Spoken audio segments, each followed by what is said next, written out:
Hello friends, welcome back to my channel. Sonali Banerjee চ্যানেলে তোমাদের সবাইকে অনেক অনেক স্বাগত। তোমরা ভালো আছো তো? আমি ভালোই আছি।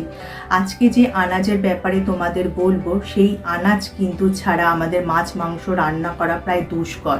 এছাড়া এই আনাজ কিন্তু আমাদের রোগ প্রতিরোধক ক্ষমতা বাড়াতে অনেকটাই সাহায্য করে এবং সর্দি কাশি উপশমের জন্য কিন্তু এই আনাজ অনবদ্য বলা যায়। তাই স্বাদ আর সুস্বাস্থ্যের এক মেলবন্ধনে এই আনাজের ভূমিকা কিন্তু অপরিসীম।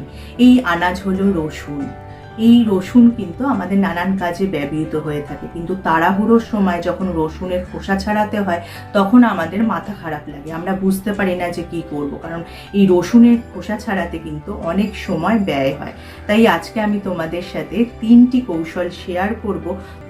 তোমরা যদি একটা আস্ত রসুনকে মাইক্রো ওভেনে দিয়ে 30 সেকেন্ড সেট করে দাও এবং তারপরে এই রসুনটা বার করে হালকা হাতে চাপ দাও, দেখবে কত সহজে এই রসুনের খোসা ছাড়িয়ে বাইরে চলে আসছে এবং তোমাদের কোনো এফর্টও দিতে হচ্ছে না, তার জন্য করা যাবে না।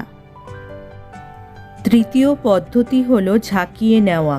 একটি বদ্ধ পাত্রে রসুনের কোয়াগুলি নিয়ে ঢাকনা বন্ধ করে জোরে ঝাঁকিয়ে নিতে হবে কিছুক্ষণ। দেখবে কিছুটা খোসা আলগা হয়ে এসেছে। আলগা হয়ে আসা খোসা ফেলে দিয়ে তাহলে এই ট্রিকগুলো যদি তোমাদের কাজে আসে, তোমাদের উপকারে আসে, কমেন্ট সেকশানে কিন্তু কমেন্ট করে আমাকে জানাতে ভুলো না।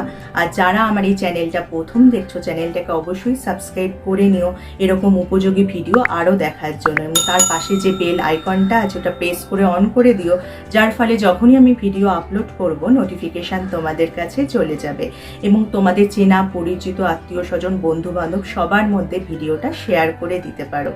তাহলে আজ আসি, আবার দেখা হবে আগামী পর্বে।